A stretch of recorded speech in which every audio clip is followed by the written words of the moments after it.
নওজওয়ানেরা, তরুণেরা, আমার মুরব্বিয়ানেরা সতর্কতা অবলম্বন করুন, নিজের ঈমানটাকে দৃঢ় করুন। জি আল্লাহর ওলি বান্দাগণেরা, আপনাকে আমাকে তারা বড় ভালোবাসেন, আমি আপনিও তাদেরকে ভালোবাসি। কেন ভালোবাসি? জবাব অনেক লম্বা। ভালোবাসি কারণ আমাদের প্রতি তাদের মেহনত আছে, তাদের পরিশ্রম আছে, ত্যাগ স্বীকার আছে। আমরা তাদের ভালোবাসি কারণ তারা আমাদেরকে কালেমা পড়িয়ে আল্লাহর জান্নাতি বানিয়ে দিয়েছেন। জোরে হয় না সুবহানাল্লাহ? জান্নাতে যাব তো নাকি?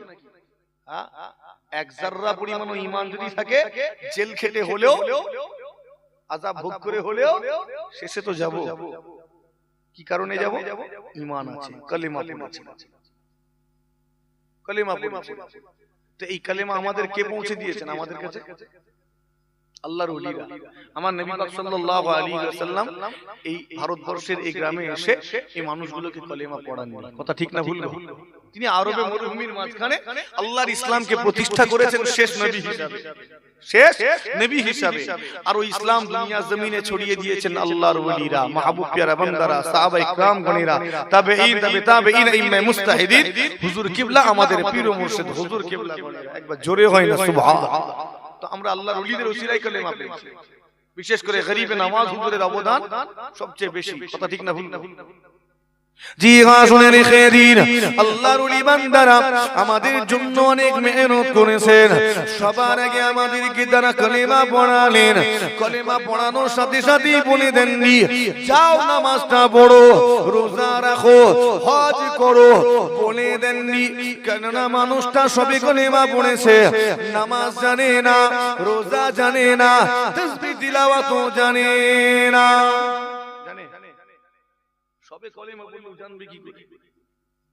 তাই হুজুর কিবলা গণেরা কি করলেন? তাদেরকে এই রকম বৈঠকি আলোচনার মাধ্যমে প্রাথমিক ইসলামী আদব কায়দা গুলোকে শিখিয়ে দিলেন, ওয়াজ নসিহত করলেন, আদব শিখিয়ে বললেন হাঁটুর উপরে কাপড় তুলতে না আয়, আল্লাহ গুনাহ দেবে। মা বাপের খিদমত করতে হয়, বয়োজ্যেষ্ঠদের সম্মান করতে হয়, বাবা হারাম খেতে নাই, মদ খেতে নাই, লটারি কাটতে নাই, বাবা হালাল খেতে হবে, হালাল রুজি খাবে। এই রকম করে আল্লাহ পাকের আদেশ সম্পর্কে অবগত করালেন, নিষেধ কোন সম্পর্কেও অবগত করিয়ে সতর্ক করে দিলেন। যখন দেখলেন মোটামুটি এদের ধারণা তৈরি হয়ে গিয়েছে, তখন কি করলেন? ঠিক গ্রামে গ্রামে গিয়ে আল্লাহ পাকের ঘর মসজিদ বানিয়ে দিলেন। আমি আপনি সেই মসজিদে গিয়ে নামাজ আদায় করব, কিন্তু নামাজের নিয়ম জানি না। হুজুর কিবলা গণেরা ঠিক কি করলেন? এই মসজিদের পাশেই খুলে দিলেন মক্তব। আজ বাংলা বা আশেপাশের রাজ্যগুলোতে দেখবেন মসজিদের পাশে অধিকাংশ জায়গায় মক্তব আছে। আর এটা এই প্রচলন আপনার আমার পীর মুজাদ্দিদ জামান হুজুর কিবলার, একবার জোরে হয় না সুবহানাল্লাহ? এটা এই প্রচলনটা তিনি করলেন যে মসজিদের পাশেই মক্তব, ইমাম থাকবে, ওখান থেকে কাছাকাছি সুবিধা হবে। কথা বুঝছেন? ছেলেটাও মক্তবে পড়তে যাবে, মসজিদে চলে যাবে, তাহলে আল্লাহর ঘরের সঙ্গে সম্পর্ক ছোট থেকেই তৈরি হয়ে যাবে। একবার জোরে হয় না সুবহানাল্লাহ? কত দূরদর্শী, বুঝতে পারছেন তারা কত চিন্তা করে। ছেলেটা মক্তবে যাবে, কিতাবি জ্ঞান অর্জন করবে। হুজুর কিবলা গণেরা বিভাগ বাড়িয়ে দিলেন, কোরআনিয়া বিভাগ, কিরাআতিয়া বিভাগ, হাফেজিয়া বিভাগ, এগুলো এক একটা বিভাগ। কোন মাদ্রাসার নাম দেখলে আপনি বুঝতে পারবেন এখানে কি পড়ানো হয়। যদি দেখেন কোরআনিয়া মাদ্রাসা, তাহলে জানবেন এখানে কোরআন শরীফ নাজিরা শেখানো হয়, রিডিং পড়া শেখানো হয়। যদি দেখেন কিরাআতিয়া, তাহলে বুঝে নেবেন এখানে কোরআন শরীফের কিছু নির্বাচিত অংশকে বেছে আলাদা করে কিরাআত করানো হয়, অর্থাৎ শুদ্ধ করে কিরাআত করানো হয়। কেননা নামাজের জন্য তো কিরাআত জরুরি। কথা ঠিক না? যদি দেখেন হাফেজিয়া, তাহলে বুঝতে পারবেন 30 পারা গ্রন্থ এখানে হিফজ করানো হয়, মুখস্থ করানো হয়। একবার জোরে হয়, আস্তে করে হয়, দাঁতে দাঁত চেপে হবে, একই রকম, সব একই, আস্তে জোরে, যেটা আসছে সেটাই জোরে। মুসলমানের ছেলেরা, জি আসলে রেখে দিন, আল্লাহর ওলি বান্দা গণেরা, আমাদের হুজুর কিবলা গণেরা সবার আগে শিক্ষায় গুরুত্ব দিলেন। কেননা এটা তো জাতির মেরুদণ্ড। শিক্ষা ছাড়া শান্তি প্রতিষ্ঠা সম্ভব নয়, শিক্ষা ছাড়া এ জাতির উন্নতিটাও সম্ভব নয়। তাই কি করলেন?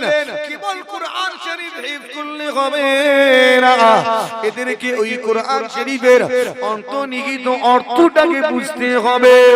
এজন্য কি করলেন? এলাকায় এলাকায় খারিজিয়া মাদ্রাসা বানালেন, সিনিয়র মাদ্রাসা, টাইটেল মাদ্রাসা, দাওরে হাদিস মাদ্রাসা বানিয়ে দিলেন। বাড়ির ছেলেগুলো জ্ঞান অর্জন করলো। এই শিক্ষা প্রতিষ্ঠানে গিয়ে কিসের জ্ঞান অর্জন করলো? উসুলের জ্ঞান, কালামের জ্ঞান, ফিকহ ফারাইজের জ্ঞান, বালাগাত ফাসাহাতের জ্ঞান, মান্তিক হিকমতের জ্ঞান, নাহুর জ্ঞান, সরফের জ্ঞান অর্জন করে আলেম হলো, মাওলানা হলো, মুহাদ্দিস হলো, মুফাসসির হলো, মুফতি হলো।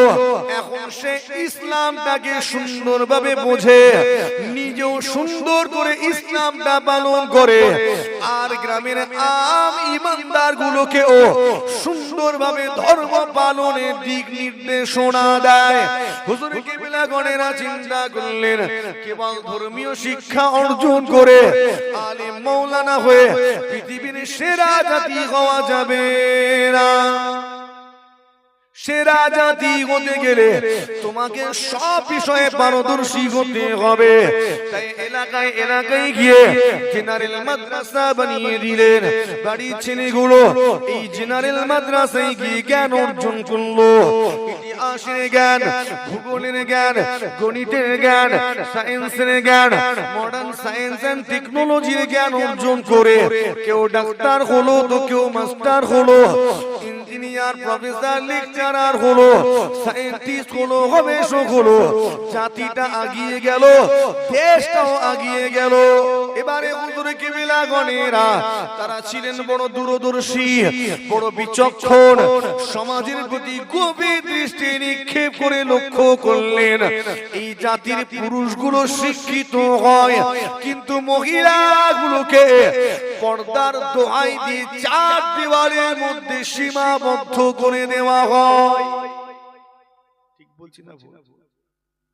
পুরুষগুলো যাচ্ছে শিক্ষাঙ্গনে, কিন্তু মেয়েগুলোকে আটকে দিচ্ছে। আমি আজকের কথা বলছি, আজকে তো তবু যাচ্ছে, মুজাদ্দিদ জামানের কথা বলছি, সেই সময়কার কথা বলছি। কেমন অবস্থা ছিল? তো আটকে দিচ্ছে। আল্লাহ বললেন জাহেলিয়া যুগের মেয়েদের মতো বাইরে বের করো না, সব ছেড়ে দিয়ে খালি বাইরে বের করো নাটা নিলাম। কথা বুঝছেন? সব ছেড়ে দিলাম, খালি বাইরে বের করো না, এতটুকু নিলাম। শুরু করে দিলাম আনাড়ি। আল্লাহ বেরোতে মানা করেন, বলেছেন কিন্তু পর্দার সাথে। হুজুর কিবলা চিন্তা করলেন জাতিটাকে আগিয়ে দিতে গেলে নারী শিক্ষার বড় প্রয়োজন। এলাকায় এলাকায় গেলেন, হাই মাদ্রাসা, গাছ মাদ্রাসা, মাদ্রাসাতুল বানাত বানিয়ে দিলেন। খলিফাদের মাধ্যমেও হুজুর কিবলা গণেরা বানানো শুরু করলেন। আপনার আমার বাড়ির মেয়েগুলো শিক্ষাঙ্গনে যাওয়া শুরু করলো। জি হ্যাঁ, আপনার বাড়ির মেয়েটা শিক্ষাঙ্গনে যায়, জ্ঞান অর্জন করে, খুব সুন্দর সে ট্যালেন্টেড একজনা ছাত্রী। মাধ্যমিকে ভালো রেজাল্ট করলো, উচ্চ মাধ্যমিকেও ভালো রেজাল্ট করলো।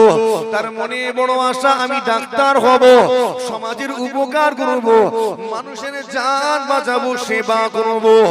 আপনি তাকে সাথে করে নিয়ে মেডিকেল কলেজে চলে গেলেন, ভর্তি হয়ে গেল। কিন্তু জানিয়ে দেওয়া হলো এই কলেজে যদি পড়তে চাও তোমার বুরখাটা বাড়িতে রেখে আসতে হবে, তোমার হিজাব, তোমার নিকাবটা তোমার বাড়িতে রেখে আসতে হবে। এখানে হিজাব, নিকাব কিংবা পর্দা করে আসা চলবে না। আপনি পিতা, আপনাকে জিজ্ঞাসা করি, এমত অবস্থায় কি সিদ্ধান্ত নেবেন?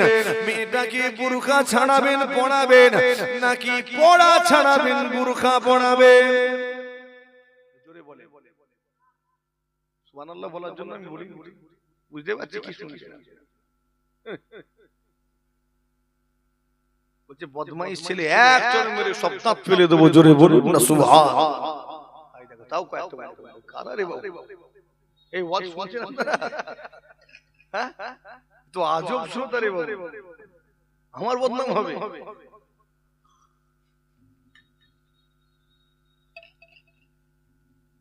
ওয়াজ শুনছেন না আওয়াজ শুনছেন? নারে তাকবীর, আরে তাবারুকটা দিয়ে দেন না, নারে তাকবীর। আরে বলেন কি করবেন? এটা কথা আলোচনায় সহযোগিতা করবেন। বলেন, মেয়েটা ভালো পড়াশোনা করে, মেডিকেল কলেজে ভর্তি করেছেন, বললো এখানে পর্দা চলবে না, বোরকা টুরকা চলবে না, সব ঘরে রেখে আসো। কি করবেন আপনি? পড়াশোনা ছেড়ে দেবো, ঠিক না ভুল না? বাকিগুলো কি বলছেন? আবার দ্বিমত আছে নাকি? হ্যাঁ, পড়া ছাড়িয়ে দেবো, পর্দা ফরজ, কথা ঠিক না ভুল? পর্দা কি? হ্যাঁ, আমার মেয়েটাকে পর্দা ছাড়িয়ে আমি দায়ুস হয়ে জাহান্নামে যাব না। না, এরপরে নার্সিং হোমে, হসপিটালে আপনার স্ত্রীটাকে নিয়ে গেছেন, ওখানে গিয়ে কি ডাক্তার চান? পুরুষ ডাক্তার না মেয়ে ডাক্তার? হ্যাঁ, মহিলা ডাক্তার। আসতে কাছে চাইবেন,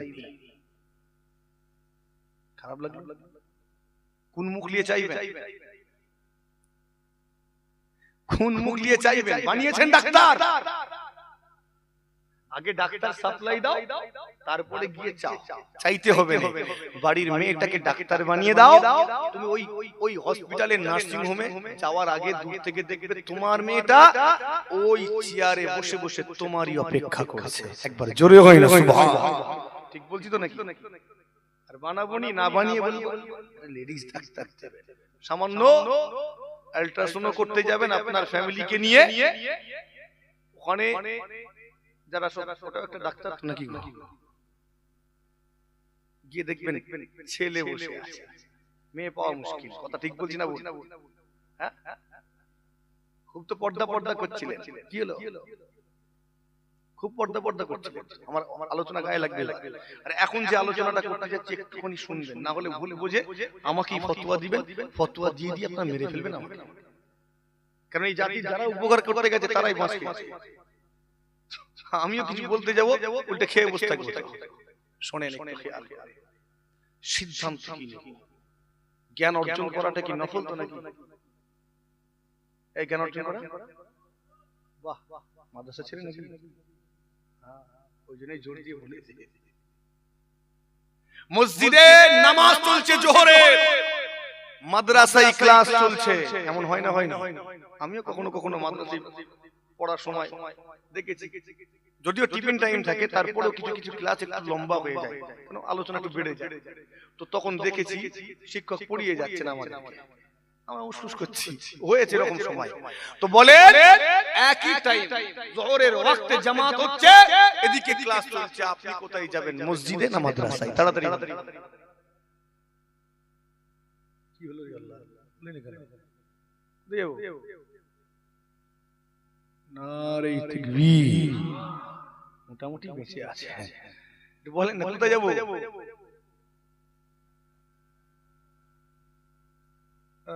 আমরা বলতে পারবো আল্লাহ মুখ দিয়েছে, জ্ঞান দিয়েছে, বলতে হবে। খাবার সময় খেতে পারবো, বলতে পারবো না? ওসব কড়া কড়া কথা বলবো নি বাবু, আর বলে হুজুর এসে আমাদেরকে ছড়া ছড়া কথা বলে অপমান করলো, নাউজুবিল্লাহ। না, কারণ হাসি খুশি করতে যাবো আর সিরিয়াসলি অন্যদিকে ঘুরিয়ে যাবে, মুশকিল হয়ে যাবে। তো চলেন কি করবো? মসজিদে যাবো না মাদ্রাসায় যাবো? ঠিকই জবাব। কেননা মসজিদে যাবো আমি নামাজ পড়বো, নামাজ পড়ার জন্য আমার জ্ঞানের দরকার আছে, আছে না নেই? কিভাবে দাঁড়াতে হবে এটারও জ্ঞান দরকার আছে না নেই? গিয়ে দাঁড়িয়েছে, আর কিছু কিছু মানুষ এমন নামাজ পড়ে, এরা মসজিদ মাদ্রাসায় মানে এরা নামাজ শিক্ষাও পড়েনি, কোরআন শরীফের সূরাও মুখস্থ নেই, কিন্তু কি যে নামাজ পড়ে, ওই রকম নামাজ কোনো আলেম পড়তে পারে না। নামাজ হেবি না। তো নামাজ ভাটিতে দাঁড়ানোর জন্য যোগ্যতার দরকার, জ্ঞানের দরকার, না হলে আমি দাঁড়াতে ঢুকে পারবো না। কোথায় দৃষ্টি থাকবে এটারও জ্ঞান দরকার। আমি যাকাত দেবো, জ্ঞানের দরকার আছে না? হ্যাঁ, যাকাত দিতে হবে, আছে 100 টাকা, 50 টাকা নিয়ে বলছি যাকাত। যাকাত কত? 100 টাকার 25 টাকা যাকাত। হ্যাঁ, তাহলে এটার জন্য জ্ঞানের দরকার আছে। সানা পড়তে হবে, সূরা ফাতিহা পড়তে হবে, সূরা মিলাতে হবে, দোয়া মাসুরা, তাশাহুদ সবকটা তোমার জ্ঞানের দরকার আছে, তবে তোমার ইবাদতটা পারফেক্ট হবে, নিখুঁত হবে। জ্ঞান না থাকলে তোমার ইবাদতটাও নিখুঁত হবে না। তোমার যত জ্ঞান থাকবে তোমার ইবাদত তত নিখুঁত হবে। কথা ঠিক না বল? জ্ঞানটা কোথায় পাবো? আগে যাও মাদ্রাসায় গিয়ে জ্ঞান অর্জন করো, তারপরে এসো আল্লাহকে সিজদা করতে। তোমার জ্ঞান কমপ্লিট, এবার যে সিজদা করবে আল্লাহু আকবার বলে ওই সিজদা কবুল হবে। একবার জোরে হয় না সুবহানাল্লাহ? জি হ্যাঁ মুসলমানের ছেলেরা, জি আসলে রেখে দিন। অনেক সময় দেখা যায় রমজান শরীফ মাসে কিছু হাই লেভেলের পরীক্ষা ফেলে দেওয়া হয়। ভিডিও আরো সব হাই লেভেলের আছে না, রমজান শরীফ মাসে ফেলা হয়। কখনো কখনো ইচ্ছাকৃতভাবে রমজান শরীফ মাসে ফেলা হয়, কখনো বা অনিচ্ছাকৃতভাবে রমজান শরীফ মাসে পড়ে যায়। আপনার ছেলেটা ঈমানদার, আল্লাহ পাকের একজন রোজাদার বান্দা, সে পরীক্ষার্থী হয়েছে, পরীক্ষায় বসবে। এই পরীক্ষা পুরো ভারত জুড়ে, কিছু কিছু হাই লেভেলের পরীক্ষা আছে, হার্ড কম্পিটিশন, খুব টাফ। দীর্ঘ 1 বছর ধরে বইয়েতে মুখ গুজে বসে আছে, নানির বাড়ি, খালার বাড়ি, বুড়ুর বাড়ি যায়নি, বেড়াতে যায়নি, বিয়ে বাড়িতেও যায়নি, শুধুমাত্র এই পরীক্ষায় বসবে বলে। এরকম পরীক্ষা আছে না নেই? হ্যাঁ, এরকম টাফ কম্পিটিশনের পরীক্ষাও আছে। এখন বলি, জিজ্ঞাসা করি, বলুন তো দেখি, ছেলেটা সফল হওয়ার জন্য পরীক্ষা দিতে এসেছে, সে রোজা রেখে পরীক্ষা দিবে নাকি রোজাটা ছেড়ে পরীক্ষা দিবে? রোজা রেখে। এবার একটু আপনাকে বলতে হবে, রোজা রেখে পরীক্ষা দিলে পরীক্ষাটা খুব ভালো হওয়ার সম্ভাবনা একটু কম। কেননা তার শিরা উপশিরা শুকিয়ে আছে, রক্ত সঞ্চালন ঠিক নেই, ব্রেন দ্রুত সিদ্ধান্ত দিতে পারবে না, ডিহাইড্রেট অবস্থায় আছে। এখন আরেকজন হাইড্রেট অবস্থায়, একদম শরীর তাজা রয়েছে, সঠিক সিদ্ধান্ত খুব দ্রুত নিতে পারে। কার পরীক্ষাটা ভালো হবে? বিজ্ঞান এটাই বলছে। আমারটা যে রাখছে না তারটা ভালো ভালো। ও তো ইয়ার কি করার জন্য পরীক্ষায় বসছে না, সিরিয়াসলি বসছে তো সফল হওয়ার জন্য। তাহলে কি করবে? কথা কই না, তাও রাখবে, তাও রাখবে, তাহলে অন্যজন পাস করে যাবে, একেই গাল হাঁ করে দেখতে যাবে। জীবনে ভিডিও হতে হবে, এসডিও হতে হবে, এসআই হতে হবে। কথা বুঝছেন? ওই গাল হাঁ করে বসে থাকতে হবে। হতে চাও, পরীক্ষাটা ভালো দাও, পরীক্ষা ভালো দেওয়ার জন্য করণীয়টা করো। আমি রোজা ছাড়তে বলবো নি, ফতোয়া দিয়ে মেরে ফেলবেন আপনারা। আমি বলবো নি পর্দা ছেড়ে, তাহলে আমাকে আপনারা ফতোয়া দিয়ে চাপা দিয়ে দেবেন, সিদ্ধান্ত আপনি নেবেন। আমি একটু বোঝানোর চেষ্টা করছি। জি হ্যাঁ, শুনে রেখে দিন, আপনার মেয়েটা এই 3টি বছর নিজেকে পর্দা থেকে দূরে রেখেছিল, কিংবা 5টি বছর নিজেকে পর্দা থেকে দূরে সরিয়ে রেখেছিল। তার এই পর্দা থেকে নিজেকে দূরে সরিয়ে রাখা, এটা হই হুল্লোড় করার জন্য ছিল না, মস্তি মজা করার জন্য ছিল না, পরপুরুষের দৃষ্টি আকর্ষণ করার জন্য ছিল না। তাকে এই সিদ্ধান্ত নাচারে নিতে হয়েছে। সে আল্লাহকে ভালোবাসে, আল্লাহর রাসূলকে ভালোবাসে, ইসলামের বিধানটাকেও ভালোবাসে। সে পর্দার মধ্যে থাকতে চায়, কিন্তু নাচার এমন আইন মালাউনরা বানিয়ে রেখেছে, সেখানে কিছু করার নাই। এই জাতির কথা ভেবে, এই কওমের কথা ভেবে তাকে এই সিদ্ধান্ত নিতে হলো। এই নাচারে পড়ে 3টা বছর কিংবা 5টা বছর নিজেকে পর্দার মধ্যে দূরে সরিয়ে রেখেছিল। দীর্ঘ সময়টা ধরে অনেক মেহনত করেছে, অনেক পরিশ্রম করে এখন সে সফল হয়েছে, একজনা ডাক্তার হয়ে ফিরে এসেছে। এখন সে চেম্বারে বসে বসে হাজার হাজার রোগীর চিকিৎসা করে, হাজার হাজার হাজার মানুষের সেবা করে, হাজার হাজার রোগীর জান বাঁচায়, বলুন তো দেখি এই রোগীর জান বাঁচানোটা নেক আমাল নাকি বদ আমাল? জান বাঁচানো বদ আমল, নেক আমল? আল্লাহ খুশি হবে? জোরে বলেন। তুমি 60 বছর ধরে মসজিদে কপাল ঠুকে ঠুকে যত না খুশি করেছো, তার চেয়ে বেশি ওই মেয়েটা জান বাঁচিয়ে আল্লাহকে খুশি করেছে। একবার জোরে হয় না সুবহানাল্লাহ? আলোচনা বুঝছেন? এখন সে পর্দা করতে পারে, পারে না? পারে। সেদিন পারেনি, আজকে পারে। সেই দিনে ছেলেটা রোজাটা রাখতে পারেনি, নাচারে পড়ে, কেননা ছেলেটা আল্লাহ আল্লাহ রাসূলকে ভালোবাসে, ইসলামের বিধানকেও ভালোবাসে। সে রোজা রাখতে চায়, কিন্তু নাচারে পড়ে রোজাটা রাখতে পারেনি। সে আজকে দিনে সফল হয়েছে, আল্লাহ পাক পরীক্ষায় সফলতা নসিব করেছেন। এখন সে বিডিও, এসডিও, এসআই হয়ে সমাজে ফিরে এসেছে। সরকারি উচ্চ পদস্থ কোন দায়িত্বশীল অফিসার হয়ে ফিরে এসেছেন।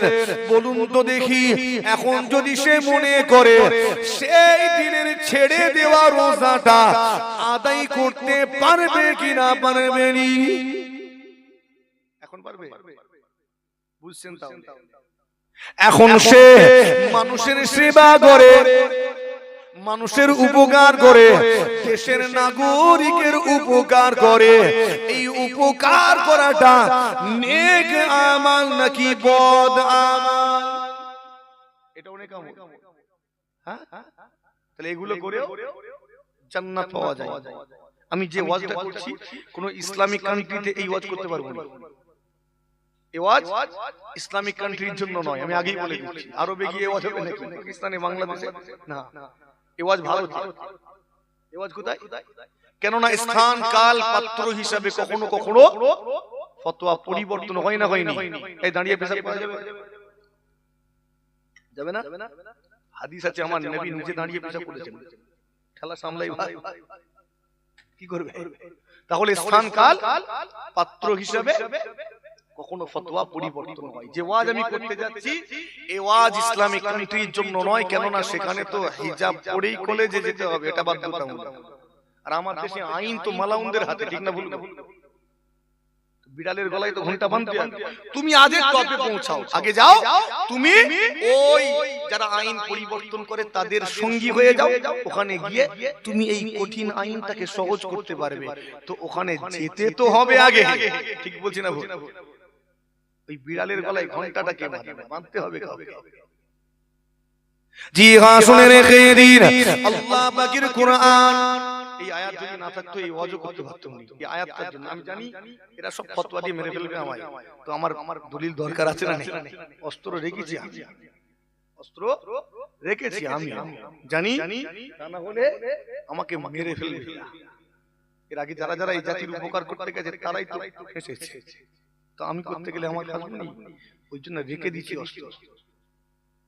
আল্লাহ পাকের কোরআন, রব্বুল আলামিন আল্লাহ পাক পরিষ্কার ঘোষণা করে দিলেন, ইল্লা মান তাবা ওয়া আমানা ওয়া আমিলা আমালান সালিহান ফাউলাইকা ইউবাদদিলুল্লাহু সাইয়্যাতিহিম হাসানা। আল্লাহ পাক ঘোষণা করে দিলেন, ইল্লা মান তাবা, আর যে ব্যক্তিটা তওবা করলো, যে ব্যক্তিটা তওবা করলো, ওয়া আমানা ঈমান আনলো, ওয়া আমিলা আমাল করলো, কি আমাল করলো? আমালান সালিহান, সৎ আমাল, নেক আমাল করলো। ফাউলাইকা ইউবাদদিলুল্লাহু সাইয়্যাতিহিম হাসানা। যে ব্যক্তিটা তওবা করে ঈমানের নেক আমল করলো, আমি আল্লাহ পাক তার পূর্বের গুনাহগুলোকে নেকি দ্বারা পরিবর্তন করে দেব। যে ব্যক্তিটা তওবা করে আল্লাহর উপরে পূর্ণ আস্থা রেখে ওয়া আমানা পূর্ণ আস্থা রেখে নেক আমল করলো, আল্লাহ বলছেন তার গুনাহগুলোকে কি করব? কি করব? নেকি দ্বারা পরিবর্তন করে দেব। একবার জোরে হবে, অতটা বুঝতে পারছেন? বুঝতে পারছেন? আজকে দিনে মেয়েটি ডাক্তার হয়ে ফিরে এসেছে, এখন সে নিজেকে পর্দার মধ্যে রাখতে পারে। এখন সেই দিনের জন্য অনুতপ্ত হয়ে আল্লাহ পাকের কাছে কাঁদা কাঁদা করে, ওরে আল্লাহ সেই দিনে আমি পর্দার মধ্যে নিজেকে রাখতে পারি না, আল্লাহ আমি গুনাহ করেছি, আল্লাহ তোমাকে তোমার হাবিবকে ভালোবাসি, তোমার বিধান পালন করতে চাই, কিন্তু নাচার হয়ে সেই দিনে পারি না, আল্লাহ আমি গুনাহ করেছি, আজকে আপনার কাছে তওবা করি, চাই ক্ষমা চাই, আল্লাহ আমার এই গুনাহগুলো মাফ করে দিন। সেই ছেলেটা আজকে দিনে তওবা করে আল্লাহ সেই দিনে রোজা রাখতে পারি নাই, তবে এটা শখের কারণে ছাড়ি নাই, নাচার হয়ে বাধ্য হয়ে ছাড়তে হয়েছিল। আল্লাহ আমি গুনাহ করেছি, আমি পাপ করেছি, আজকে আপনার দরবারে তওবা করে ইস্তেগফার করি, আল্লাহ আমাকে মাফ করে দিন। আল্লাহ বললেন ইল্লা মান তাবা, আজ ব্যক্তিটা তওবা করলো, যে ব্যক্তিটা তওবা করলো, ওয়া আমানা আমি আল্লাহ আমার উপরে পূর্ণ আস্থা রাখলো, ওয়া আমিলা এবং আমাল করলো, কি আমাল করলো? আমালান সালিহান, সৎ আমাল, নেক আমাল করলো, হাজার হাজার মানুষের জান বাঁচানো, নেক আমাল, রোগীর সেবা করা, নেক আমাল। এই এসআইআর চলাকালীন ছেলেটা বিএলও অফিসার হয়ে এই দেশের নাগরিককে, এই ব্লকের মানুষগুলোকে সাহায্য করেছে, এটা হলো নেক আমাল।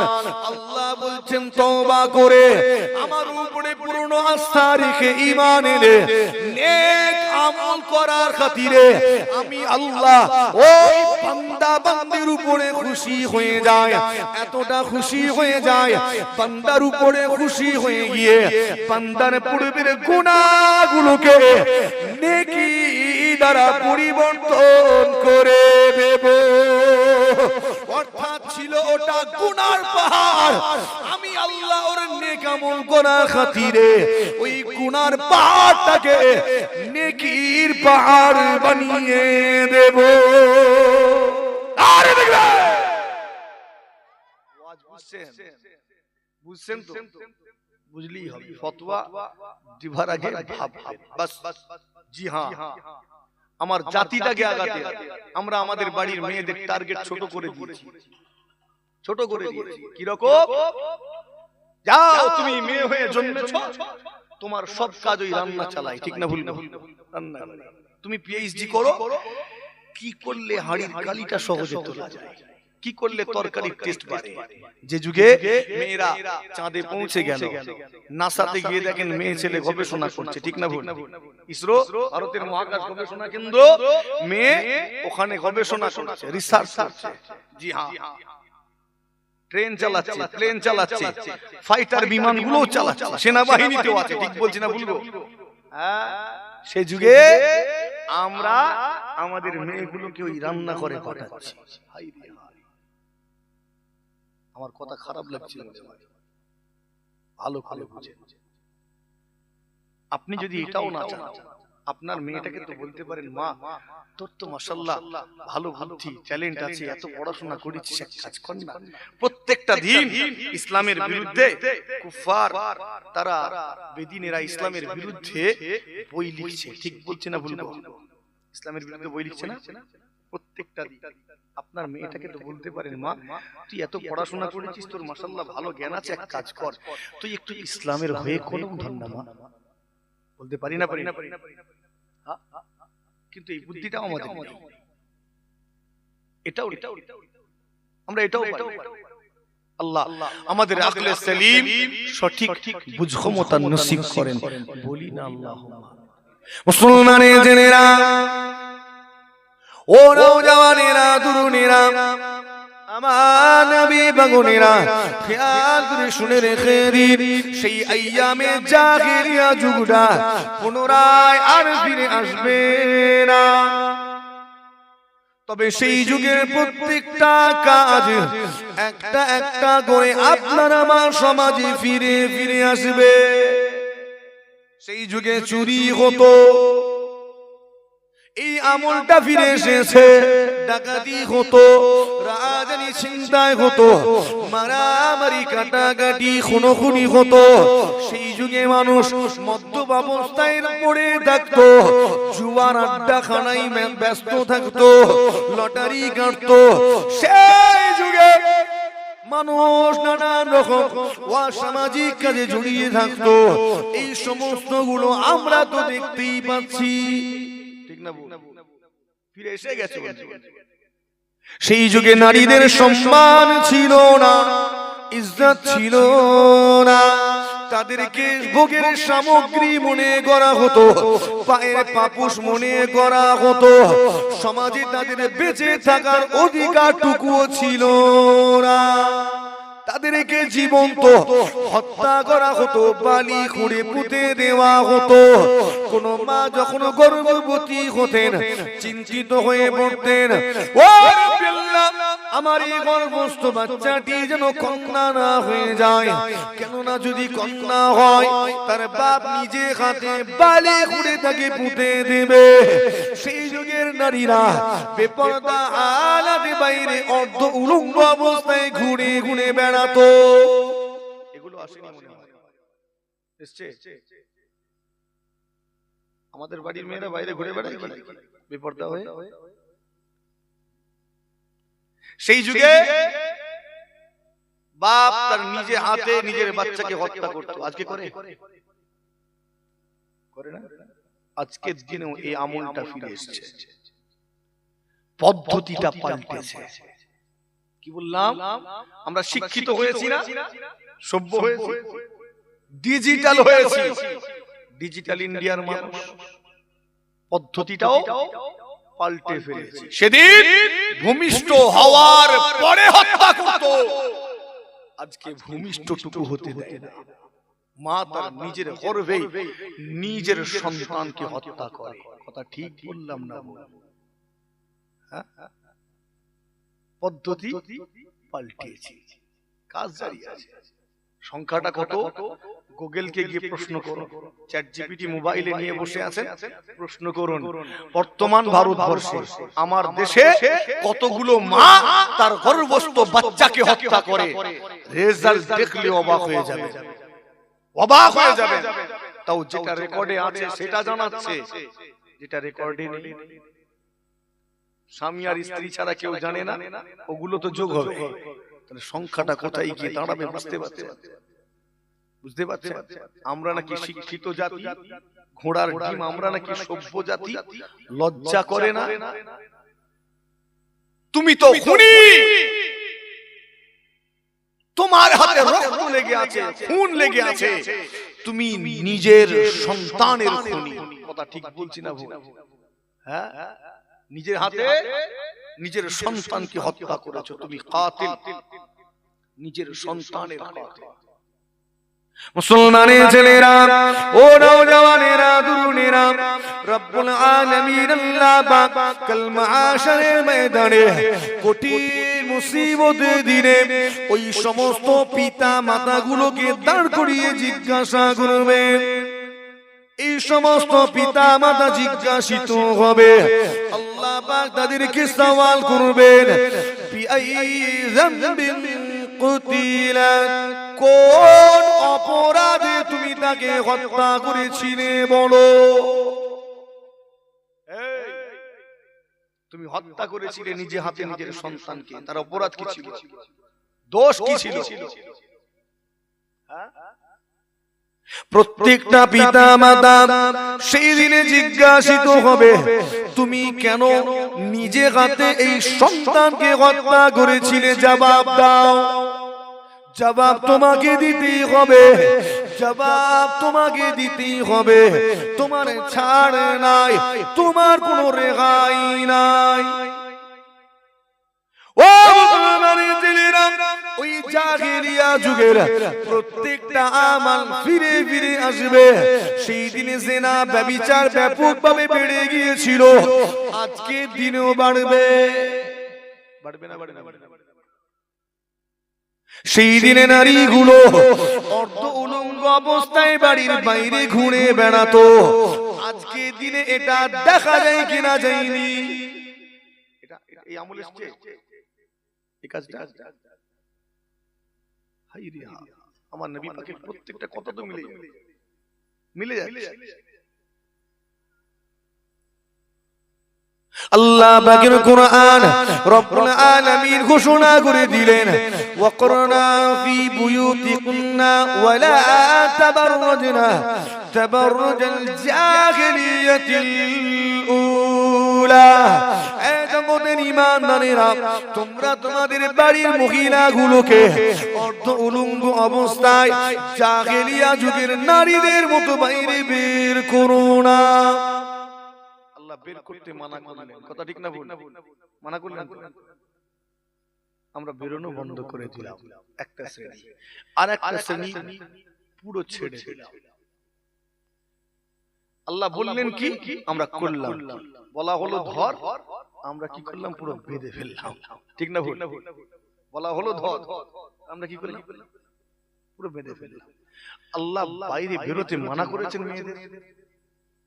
আনা বললেন আল্লাহ খালি বললেন ওদের মতো করে বেরোবে। কাদের মতো? বুঝতে পারছেন? ওই জাহেলিয়া যুগে তাদের মতো করে বেরোবে। পারমিশন দিয়েছে, সেটাও কেমন করে? আল্লাহ জানিয়ে দিয়েছেন, পুরো পর্দার সাথে নিজেকে হেফাজতে রেখে। একবার জোরে হয় না সুবহান। একটা মেয়ে পর্দার মধ্যে নিজেকে রেখে বাইরে বেরোতে পারে, স্কুল কলেজ যেতে পারে, শিক্ষকতা করতে পারে, চাকরি করতে, সব করতে পারে। শরীয়তে পারমিশন দেওয়া প্রত্যেকটা কাজ করতে পারে। কিন্তু আমরা কি করলাম? আল্লাহ মানা করেছে বাইরে বেরোতে, ব্যাস তুই একটা শ্রেণী দিয়াল দিলাম, আনারি মানা করলাম, ভুল করলাম, আমরা বুঝলাম। পর্দাকে ফরজ করা হয়েছে নারীদের উপরে, শুধু নারীর উপরে পর্দা ফরজ নয়, যেমন নারীর উপরে পর্দা ফরজ, পুরুষের উপরেও তো পর্দা ফরজ। আপনার আমার পর্দা আছে না? আপনি এখন পর্দার সাথেই তো আছেন। এবার বলবেন পুরুষেরটা সহজ, নারীরটা কঠিন। জি না, কোনটাই কঠিন নয়। পুরুষেরটাও সহজ, নারীদের পর্দাটাও আল্লাহ সহজ করেছেন। একবার জোরে হয়, ধীরে ধীরে বলবেন না সুবহানাল্লাহ। কোনটাই কঠিন নয়, কিন্তু কঠিন মনে হচ্ছে কেন? একটা শ্রেণী চক্রান্ত করে ব্রেন ওয়াশ চালিয়ে যাচ্ছে, তাই কঠিন মনে হচ্ছে। জি হ্যাঁ, একটু খেয়াল করে শুনে রেখে দিন। আজকে দিনে ইসলামটাকে শেষ করতে গেলে মুসলমানদের ঈমানটাকে ঝাঁঝরা করতে হবে, এদের আভ্যন্তরীণ সমস্ত কিছু ধ্বংস করে ফেলতে হবে। তো একে ধ্বংস করার জন্য সবার আগে পুরো কাফির সম্প্রদায় টার্গেট করে নিয়েছে আপনার আমার বাড়ির মেয়েগুলোকে। কেননা আজকের ওই মেয়েটা আগামী দিনের মা। ঠিক না? এই জাতিকে শেষ করতে গেলে আগে ওই আমাদের বাড়ির মেয়েগুলোকে টার্গেট করেছে। কিছুদিন আগে ইরাকে একটা অনুষ্ঠান হচ্ছিল, আমি মোবাইলে দেখেছি, আমার মনে হয় অনেকেই দেখেছে। স্টেজে উঠে 6 জন, প্রায় 6টা মেয়ে হিজাব একদম বুরখা পরে পর্দার সাথে উঠলো, হিজাব স্টেজে উঠে পারফর্ম করছে। স্টেজে উঠে তারা পরিচালনা করছেন সবকিছু। সেই অনুষ্ঠান চলাকালীন মেয়েগুলো একটা করে পর্দা অংশগুলো খুলছেন, হিজাব খুলছেন। অনেকে দেখেছেন কি? নিকাব হিজাব খুলে দিচ্ছেন, পর্দা খুলে ছুঁড়ে দিচ্ছেন। সমাজে বার্তা দিতে চাইছে কি? এই পর্দা হলো তোমার উন্নতির অন্তরায়, এটার কারণে তুমি সমাজে এগিয়ে যেতে পারছো না, পিছিয়ে যাচ্ছ। এটা যেমন ওখানে হচ্ছে, অন্যান্য দেশেও তো একই ঘটনা ঘটছে, কথা ঠিক না ভুল? কোথায় যাবেন? আমেরিকা, চীন, জাপান, পাকিস্তান, বাংলাদেশ, কি বলবো, ভারত তো দেখতেই পাচ্ছেন, আরব কান্ট্রি গুলোতে তো একই হাল। মেয়ে ছেলে বাড়ির বাইরে বেরোচ্ছে বেপর্দা হয়ে, দেখেন দুবাই টুবাই দেখছেন, মোবাইল তো হাঁটে। পুরো কাফির সম্প্রদায় আমাদের বাড়ির নারীগুলোকে টার্গেট করেছে। এই জাতিকে শেষ করতে গেলে নারীগুলোকে শেষ করতে হবে, কেননা একটা বাচ্চার প্রথম শিক্ষিকা হন তার মা। আপনি প্রথম কার কাছে পড়েছেন? মা। তিনি তো আদর্শবান বানাবেন, তিনি আদব দেবেন, তিনি সবর করা শেখাবেন, ঠিক না ভুল? মা এটা করতে নেই, সুন্দর করে আদর করে করে কত সুন্দর বুঝান না, তো অধিকাংশ তো মায়ের কাছে পায়। সেই মাকে যদি বেহায়া বানানো যায়, সেই মায়ের ছাত্রটাও বেহায়া হয়ে যাবে। অর্থাৎ ওই মা যদি বেহায়া হয়ে যায়, পুরো জাতিটাই বেহায়া হয়ে যাবে। আল হায়াউ শুবাতুন মিনাল ঈমান। হায়া কি, লজ্জা কি ঈমানের? জানা আছে তো? তো বেহায়া বানিয়ে দাও, ঈমানের 12টা বেজে যাবে, কথা বুঝছেন না? মারাত্মক চক্রান্ত চলছে। মেয়েটা স্কুলে যাবে, সেখানে শিক্ষক উস্তাদ তাকে বলে পর্দা করতে অনুৎসাহিত করে, এমনকি তার সাথী বান্ধবীরাও পর্দা করতে অনুৎসাহিত করে, এমনকি যে প্রাইভেট টিউটর নিয়েছে সেই প্রাইভেট টিচারও পর্দাতে অনুৎসাহিত করে। ঠিক বলছি না? বোরকা পরে একবার মাস্টারের কাছে যাক, তুমি পর্দা করে বোরকা পরে নিয়েছো, হয়ে গেল। স্কুলে যাচ্ছে, কেন রে কি হয়েছে? বান্ধবীরা বলছে তোর হঠাৎ করে বোরকা পরিয়ে দিল কেন, কি ঘটেছে? কথা বুঝছেন? প্রত্যেকটা জায়গা খেয়াল করে। আর আমাদের স্কুলের যা সিলেবাস, ওই সিলেবাস পড়ে ছাত্র ছাত্রী এদের ঈমান কিচ্ছু হবে না, ছাজরা হয়ে যাবে। 15 বছর পরে বলবে মুসলমানগুলো সত্যি তো আনাড়ি আছে, ওই সিলেবাস। কেন বলছি আমি? টুকটাক ঘাটাঘাটি করি, কেননা ওই সিলেবাস পড়ে ও মুসা নবীকে চিনবে না, ঈসা নবীকে চিনবে না। ওই সিলেবাসে পড়াশোনা করে ইব্রাহিম নবীকে চিনবে না, আখিরি নবীকে চিনবে না, আবু বকর, ওমর, উসমান ও আলী রাদিয়াল্লাহু তাআলা আনহুম এদের কাউকে চিনবে না। কিন্তু ওই সিলেবাস পড়ে অন্যান্য ধর্ম বা ধর্মাবলম্বী ধর্মীয় গুরু বা নেতাগুলোকে ঠিকই চিনে যাবে। কথা ঠিক বলছি না বল? আচ্ছা বলেন তো, যাকে চিনেন তার প্রতি টান বেশি হবে না যাকে চেনেন না তার প্রতি টান হবে?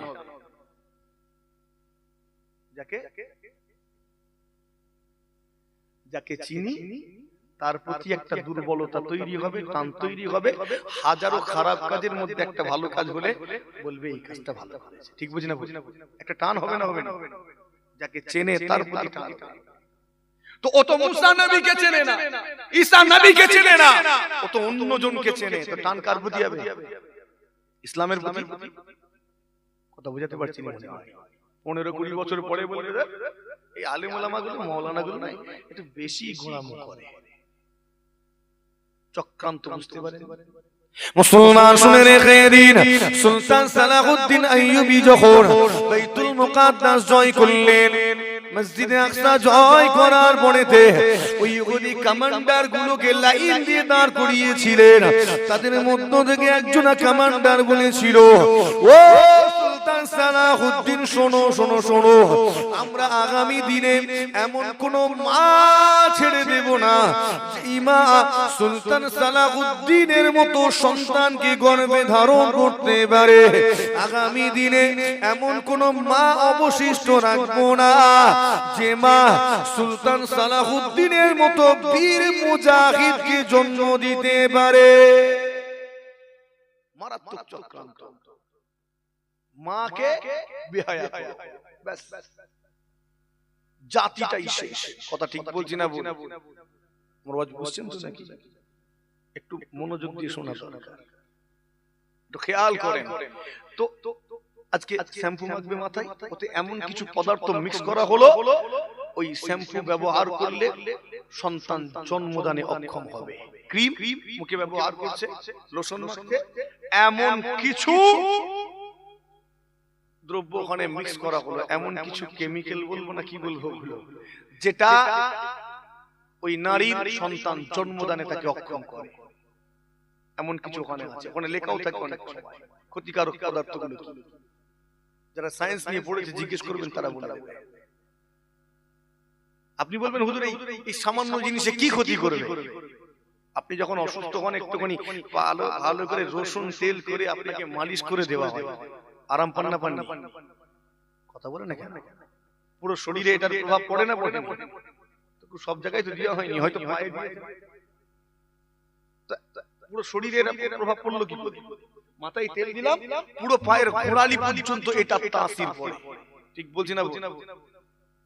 কি ভেবেছেন তো সামান্য কেমিক্যালে তাসির পড়বে না শরীরে, প্রভাব ফেলবে না? এটা বোঝার জন্য আবার পিএইচডি করতে হবে, গবেষণা করতে হবে।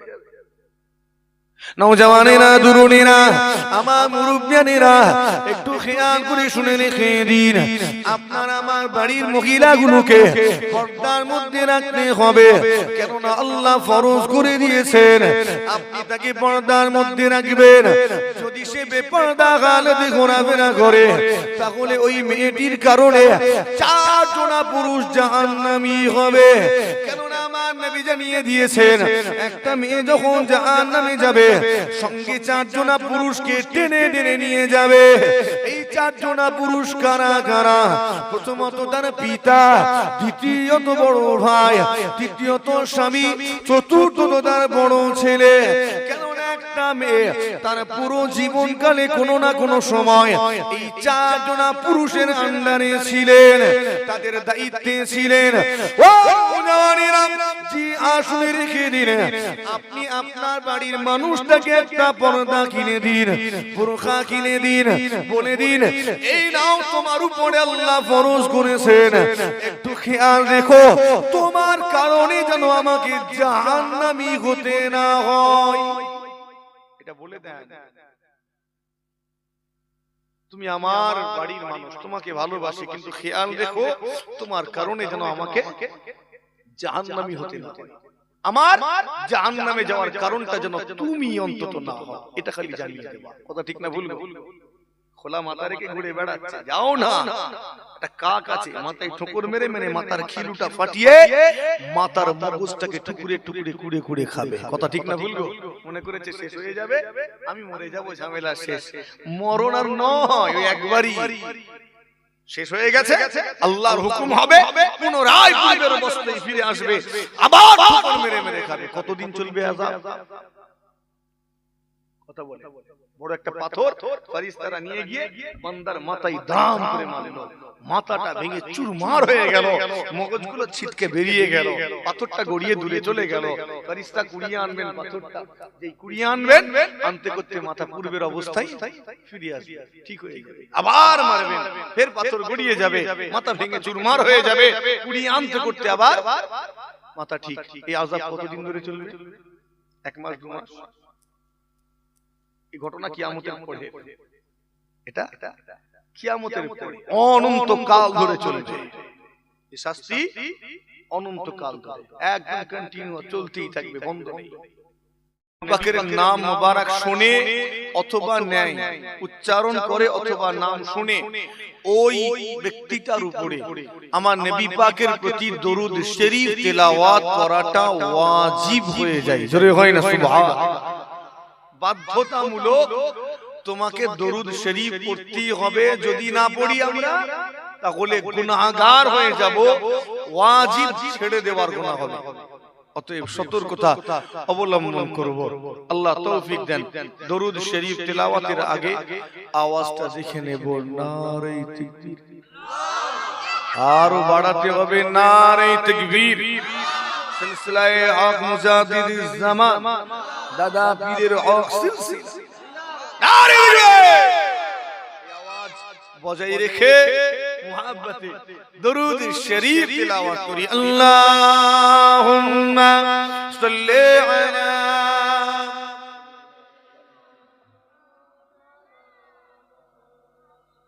وعلى آل سيدنا সৃষ্টির শ্রেষ্ঠ তুমি মুহাম্মদ রাসূল দান করেছেন খোদা তোমায় নিয়ামত আতুল সৃষ্টির শ্রেষ্ঠ তুমি মুহাম্মদ রাসূল দান করেছেন খোদা তোমায় নিয়ামত আতুল সৃষ্টি মাঝে নাহি কেহ সৃষ্টি মাঝে নাহি কেহ তোমার সমতুল তোমার নামে পড়তে দরুদ মোরা করব না কবুল আল্লাহুম্মা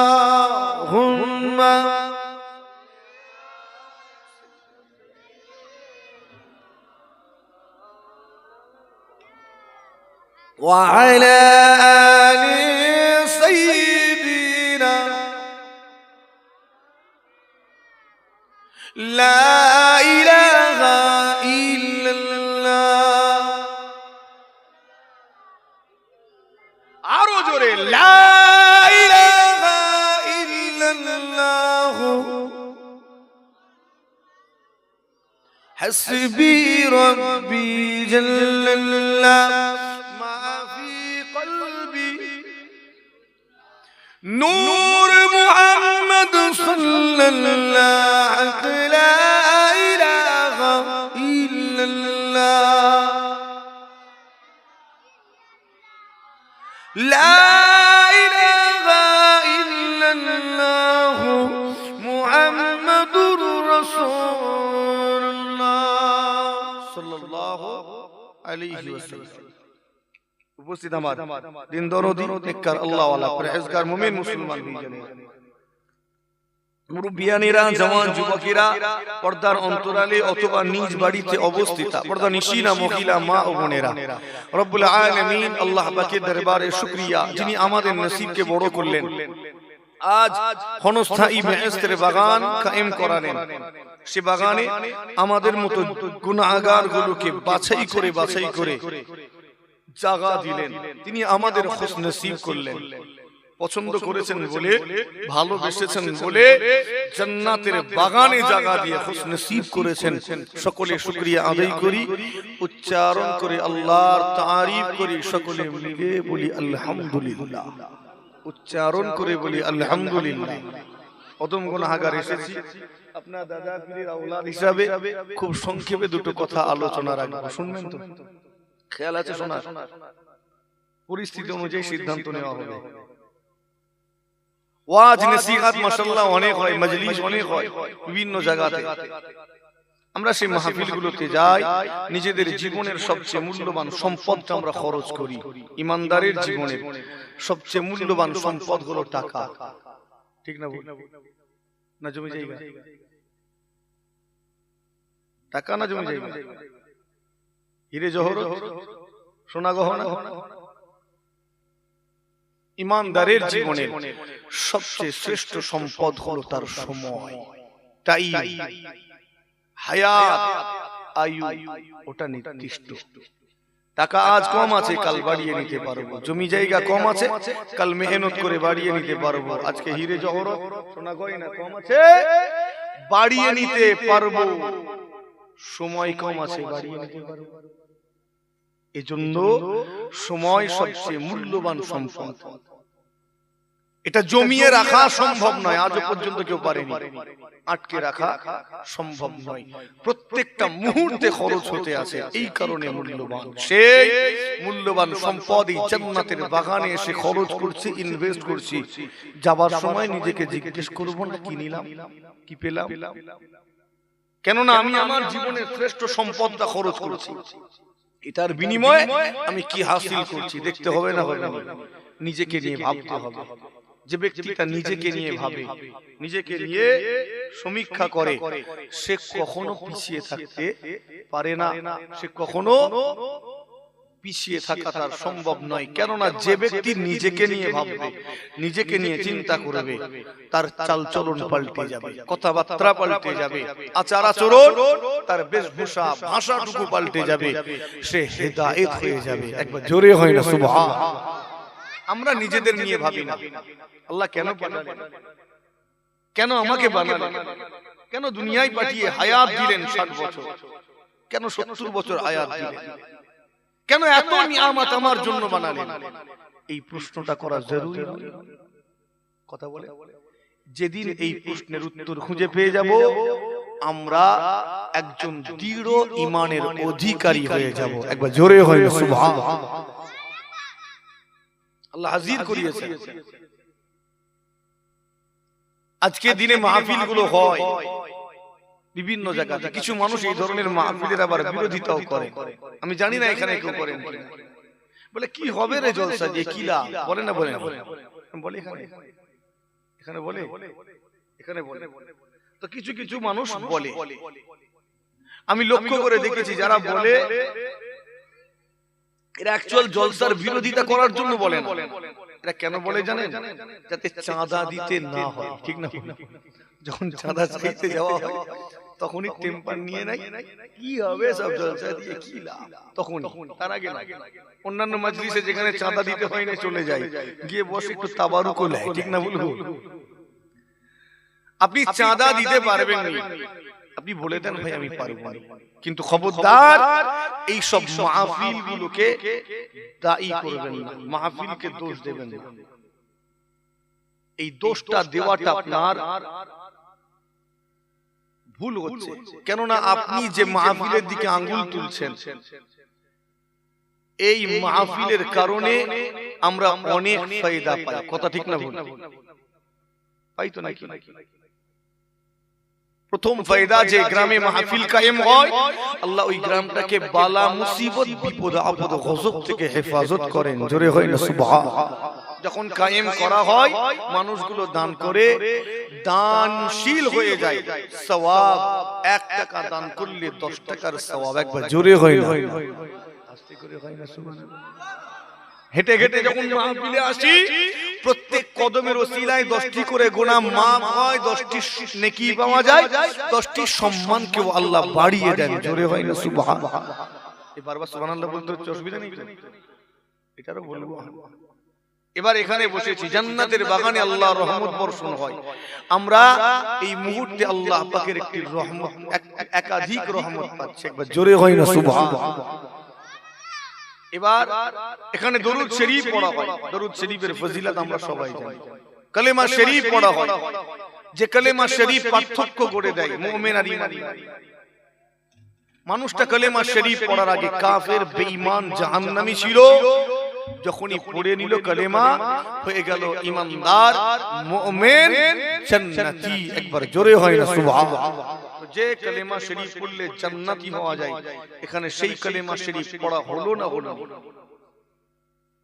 এছাড়া সুবহানাল্লাহ, আলহামদুলিল্লাহ শরীফ পড়া হয়েছে, এগুলোরও ফজিলত আছে।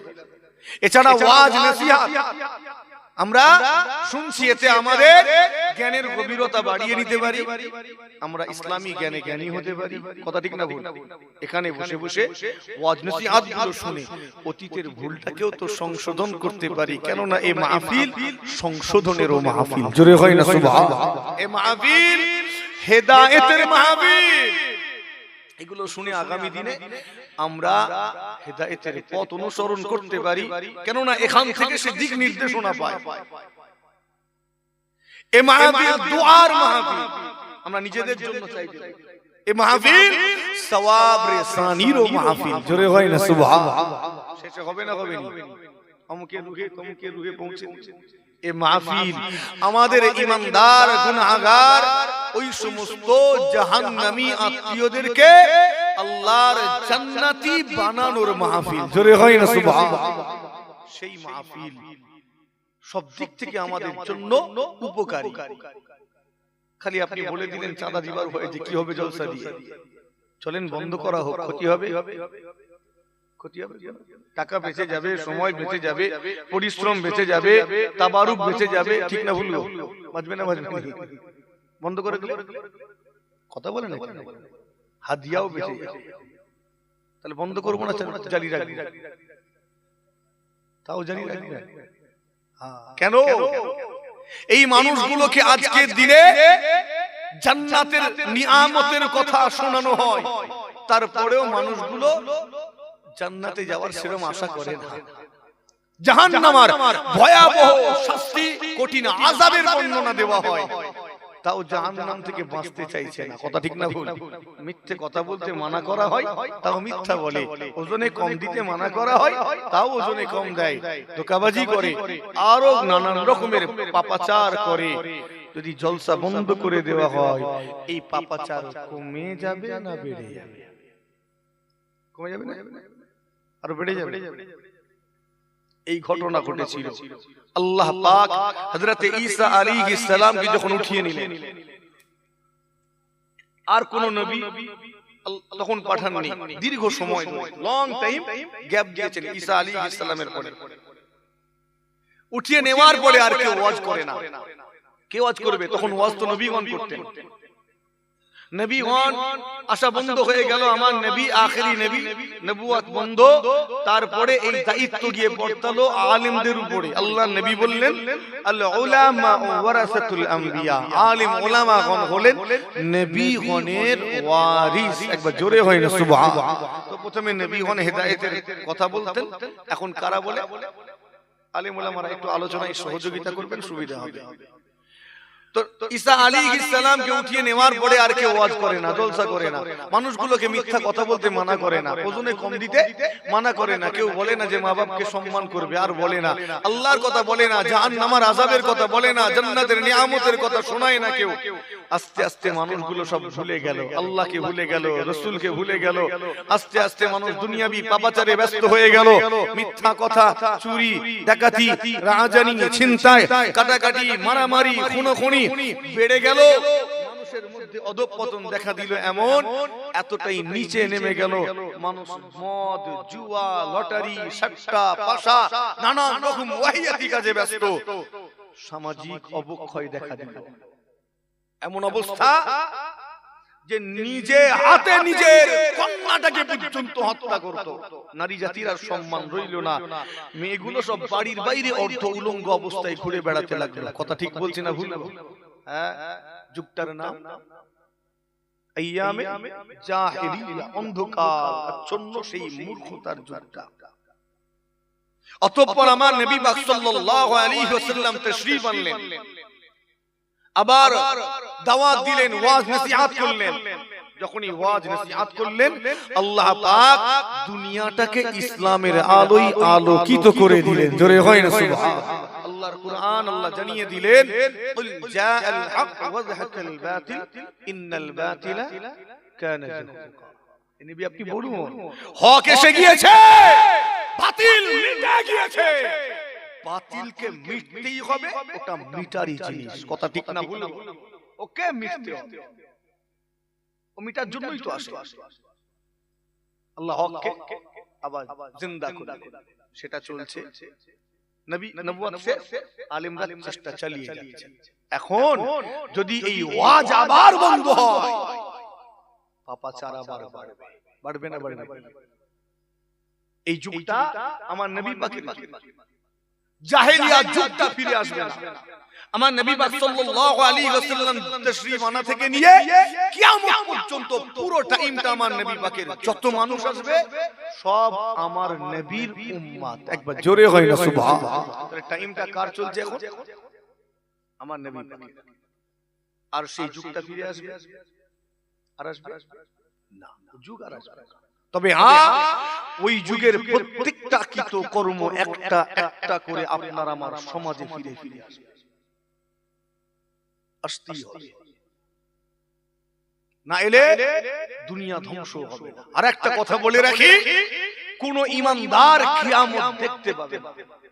আপনার যদি ঈমান থাকে, নিশ্চিত থাকেন কিয়ামত আপনি দেখতে পাবেন না, কেননা তার আগেই তো তুলে নেওয়া হবে। লা তাকুমুস সাআত হাত্তা ইয়াকুলা ফিল আরদি আল্লাহ আল্লাহ।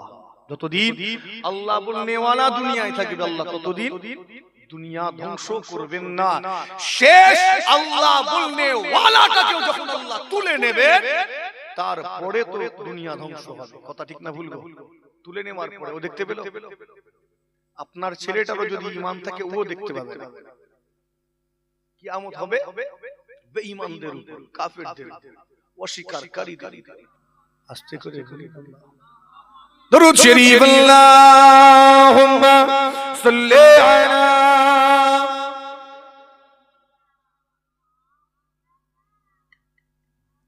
ওয়া আলা আলি সাইয়্যিদিনা হুব্বি আমান আযল্লি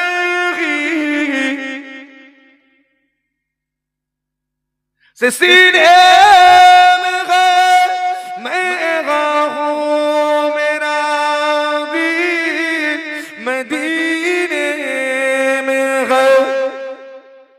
بعمان أزلغي سسيني مغاه مرابي مدينة مغاه فول طفل كاتوم كیا حسن ہے لطفی جنہ سے بڑھ کر مدینے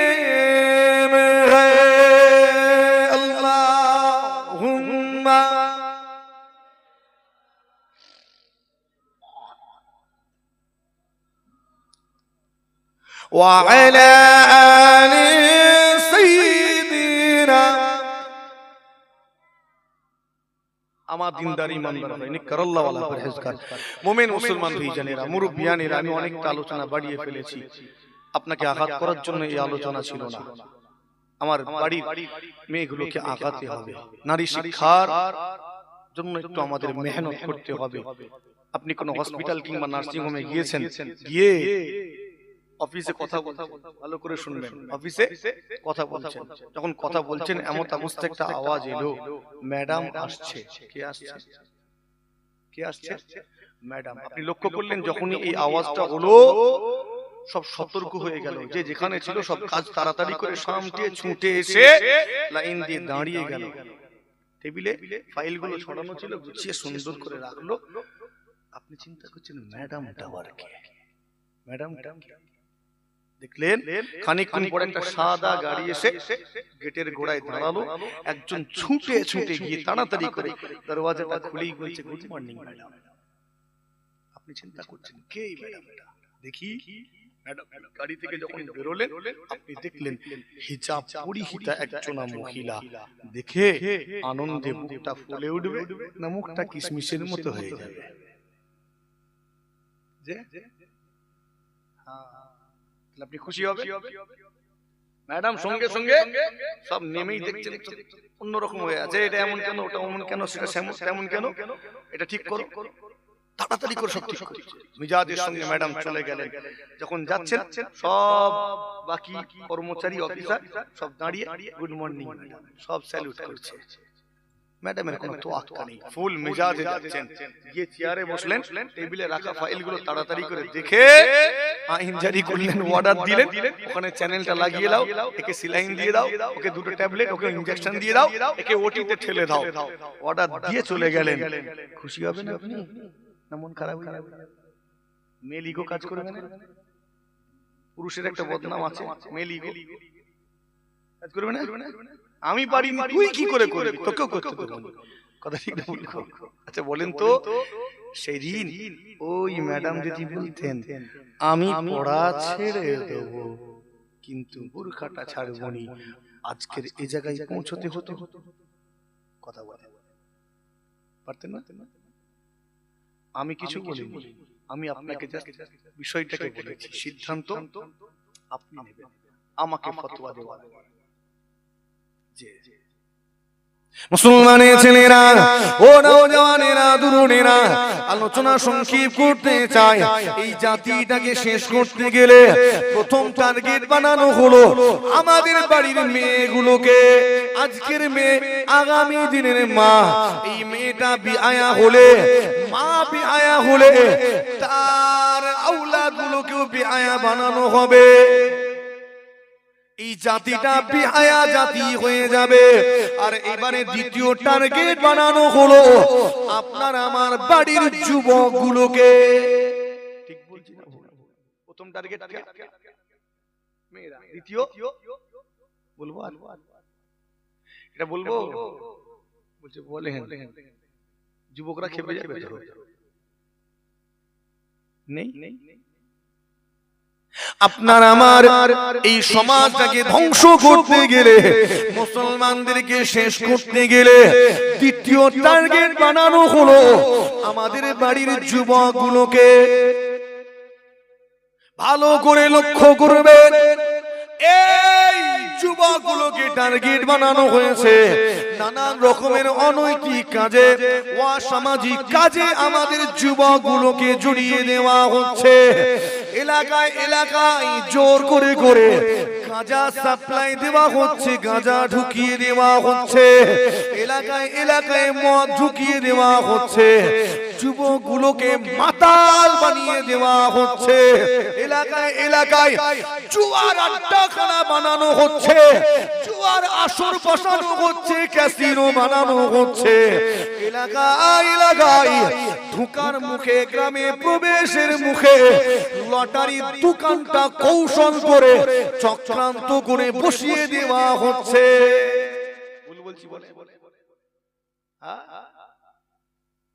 এগুলো চক্রান্ত করে করা হচ্ছে।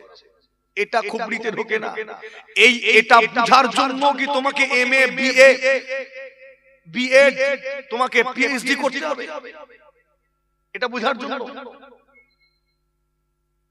গাঁজাটাকে সহজলভ্য করা হচ্ছে। আপনি জানেন না কোথায় পাওয়া যায়, সে কিন্তু ঠিকই জানে। ঠিক বলছে না? সে ঠিক জানে, অ্যাভেলেবল করে দেওয়া হচ্ছে। মদ খা আর ডুবে পড়ে থাক, খা ডুবে পড়ে থাক। জুয়া, লটারি, সুদ, এদেরকে ডুবিয়ে দিয়ে শেষ করে। এটা আমরা বুঝতে পারি না। মুসলমানের ছেলেরা, কোন জাতি যদি নেশাগ্রস্ত হয়ে পড়ে, ওই জাতি জীবনেও মাথা উঁচু করে দাঁড়াতে পারবে না। ঠিক বলছি না? আর আমার যুবকদেরকে দেখে নেশাগ্রস্ত বানানো হচ্ছে না, হয় না? কথা বলে না কেন? বাড়িতে বাড়িতে দেখে ধরতে পারবেন না আপনি। ছেলেটা এত সুন্দর চকচকে চেহারা, অধিকারী, ও সামনে ঘুরে বেড়াচ্ছে, বুঝতেই পারবেন না ছেলেটি নেশা করে মাতাল হয়ে আছে। ক্ষমতা নেই, ট্যাবলেট পাওয়া যাচ্ছে, কত রকমের নেশা।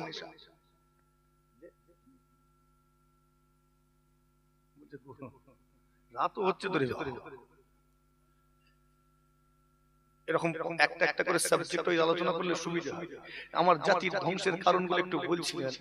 এরকম বলতে বলতে অনেকগুলো পয়েন্ট আছে, সবার বলছি না, এই দুটো কি বলি শেষ করে সংক্ষেপ করতে যায়। জি হ্যাঁ, শুনে রেখে দিন, আল্লাহ পাক রব্বুল আলামিন ভালো কাজের আদেশ করলেন, খারাপ কাজের নিষেধ করলেন। কুরআন শরীফের আয়াত রব্বুল আলামিন ঘোষণা করে দিলেন, ইয়া আইয়ুহাল্লাযীনা আমানু ইন্নামাল খামরু ওয়াল মাইসিরু ওয়াল আনসাব ওয়াল আযলাম রিজসুম মিন আমালিশ শাইতান ফাজতানিবুহু লাআল্লাকুম তুফলিহুন। আল্লাহ পাক আয়াত নাযিল করলেন, আমার ইমানদার বান্দা বান্দীগণেরা, ইন্নামাল খামর, মদ্যপান করো না, মদ্যপান করো না। এ ঈমানদারেরা, মদ খেও না, ওয়াল মাইসির জুয়া খেলো না, সাট্টা খেলো না, এই ঈমানদারেরা পাশা খেলো না, ওয়াল আনসাব এই ঈমানদারেরা তোমরা বুত পূজা করো না, মূর্তি পূজা করো না, ওয়াল আজলামু রিজসুম মিন আমালিশ শাইতান আর তোমরা ভাগ্য নির্ধারক তীরকে ব্যবহার করো না, অর্থাৎ তোমরা লটারি কেটো না, কেননা এগুলো হলো রিজসুম মিন আমালিশ শাইতান, শয়তানের ঘৃণিত আমাল, ঘৃণিত কাজ, ফাজতানিবুহু লাআল্লাকুম তুফলিহুন। বান্দা যদি সফল কাম হতে চাও, যদি বড়কালে জান্নাত লাভের আশা করো, আখিরাতে যদি আল্লাহ পাকের সন্তুষ্টি অর্জন করতে চাও, ফাজতানিবুহু এই সমস্ত ঘৃণিত শয়তানি আমালগুলো থেকে নিজেকে বাঁচিয়ে রাখো, বিরত থাকো। জোরে হবে না সুবহানাল্লাহ। আল্লাহ নিষেধ করলেন এগুলো করো না। ইন্নামাল খামর, খামর শব্দের সরাসরি অর্থ মদ নয়, কেননা আজকের দিনে কেউ মদ খায় না, জিজ্ঞেস করবে ও বলবে আল্লাহ মদ হারাম করেছেন, মদ খাই রে খেপা, তাহলে কি খাও, বলে মদ হারাম বলে মদ খাইনি, আমি তো বিয়ার খাই। কি খায়? মদ তো হারাম, এজন্য বিয়ার খায়।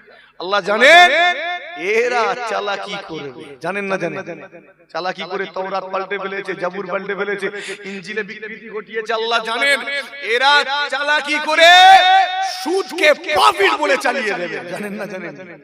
আজকে কেউ সুদ খায়? জিজ্ঞেস করবেন, জিজ্ঞেস করবেন। ইন্টারেস্ট, ইন্টারেস্ট মানে সুদ। কি খায়? প্রফিট। কি বলে হুজুর ওটা সুদ নয়, ওটা হলো লভ্যাংশ। কিসের অংশ? লভ্যাংশ। তুমি লাভের অংশ দেখাতে এসছো। আলেম ওলামারা অর্থনীতি বুঝে না বুঝে, জিজ্ঞেস করবেন, কিতাবুল বুয়ু পড়া আছে, কথা ঠিক না ভুল? কি করে ব্যবসা করতে হয় এরা জানে, ইনকাম কি করে করতে হয় আল্লাহ বিধান দিয়েছেন, পড়া আছে, জানে। অতএব একে শিখাতে শুনি, বলছে প্রফিট, যাও না কবরে, প্রফিট দিয়ে দেবে। আল্লাহ সুদের হিসাব ভালো বোঝেন, কথা ঠিক না ভুল? বুঝেন না বুঝেন? বুঝেন 1 টাকা দান করলে ক টাকা সওয়াব? আল্লাহ সুদ দিচ্ছেন নাকি? কি হলো হুজুর আপনি খুব ছড়াচ্ছেন, ছাড়েন ছাড়েন। হ্যাঁ, তো আল্লাহ নিষেধ করলেন, এমন একটা শব্দ দিলেন মদ জাতীয় সমস্ত পানীয়কে বোঝানো হয়। খামর এমন পানীয় যেটা মানুষের জ্ঞানকে ঢেকে দেয়, ছোট করে দেয়, আচ্ছাদিত করে, যেটা তোমার ট্যালেন্ট, তোমার প্রতিভা নষ্ট করে। এমন পানীয় পান করো না, সেটা মদ, বিয়ার বা ওই জাতীয় যত আছে, আমি সব নাম জানিনি, যেটা জানি সেটাই বললাম। এবার যেগুলো আপনারা জানেন মিলিয়ে ফেলে নিষেধ করলেন। ওয়াল মাইসির, জুয়া খেলো না। এদিকে নেই তো জুয়া, সব দিকে, সব দিকে, অধিকাংশ জায়গায় আছে, সব জায়গায় তফাৎ আছে। অধিকাংশ আর সব দুটোর মধ্যে পার্থক্য আছে না? যদি বলি সব জায়গায় আছে, খোদার কাছে ধরা পড়ে যাবে। আর যদি বলি অধিকাংশ জায়গায় আছে, ছাড় পেয়ে যাবে। তো কথাও আমাদেরকে চিন্তা করে বলতে হবে। জি হ্যাঁ, আচ্ছা এখানে কি অন্য জায়গায় পাচ্ছেন, এখানে আছে না জুয়া? আছে। বাচ্চা বাচ্চা ছেলেগুলো জুয়া খেলছে, বাচ্চা ছেলে, দাড়িগুলোর কথা বাদ দেন, বাচ্চাগুলো পর্যন্ত জুয়া। 5টা লজে 10টা চকলেট নিয়ে লুডুর বোর্ড নিয়ে বসে গেল। ঠিক বলছি না ভুল? কিছু কিছু বাপ আছে দোকানে পাওয়া যায় ছোট্ট ছোট্ট ক্যারাম বোর্ড, হুজুর মনে হয় ঘুরিয়ে নেয় নাকি, ছোট ছোট ক্যারাম বোর্ড পাওয়া যায় না, ছোট ছোট ঘুটি, বলে মারো আব্বা, যাও এখানে ছেলে মারবে, ওখানে ফেরেশতা খেলাবে, বুঝতে পারবে। রাত হয়েছে বলে একটু হাসি খুশির সাথে এইভাবে বলবে, সেই কানা আর ফারিস্তাগুলো কি ওয়াজ শোনা আছে না? ফারিস্তাগুলো কানা আর কালা আর আগুনের তৈরি লাঠি। কিসের লাঠি? T20 বললে আবার সেই অন্যরকম হয়ে যাবে। হ্যাঁ, সে চোখ চুলুর মতো হয়ে যাবে, দরকার নেই ফতোয়া দিতে তো উস্তাদ, ছাড়েন। তো ওখানে চলবে, সতর্কতা অবলম্বন করেন। আল্লাহ নিষেধ করেন। বাচ্চাগুলোকে আমরা বানিয়ে দিলাম জুয়ারি। ওই বাচ্চাটা যত বড় হচ্ছে বাজেট বাড়ছে, 10টা লজেন্স বাজেট বাড়বে না বড় হলে? 50 টাকা, 100 টাকা থামস আপের বোতল, তারপরে কিসের বোতল ধরে বসতে।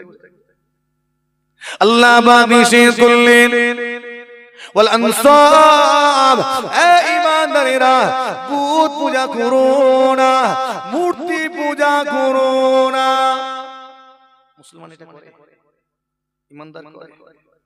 মুসলমান কখনো বুত পূজা করতে পারে না, ঈমানদারেরা মূর্তি পূজা করে না। মুসলমান খড় খায় না, ঈমানদার খড় খায় না, কিন্তু গাদায় গিয়ে গা ঘষে। ঠিক না?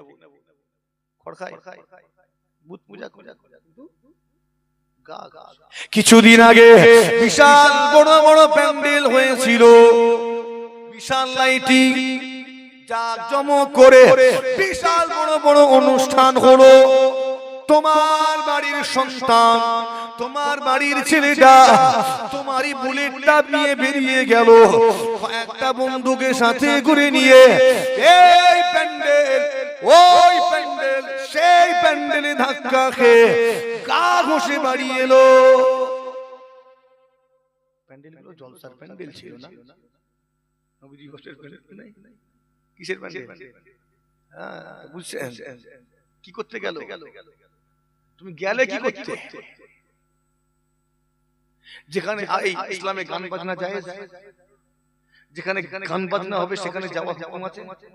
আমার নবী মানা করেছেন, গান বাজনা করতেও মানা করেছেন, যেখানে হবে যেতেও মানা করেছেন। পুজো করতেও মানা, যেখানে পুজো হচ্ছে যেতেও। গেলে গেলে আর ওই বাপগুলো ধরা পড়ে খেয়াল রাখেন কেন? ছেলের দিকে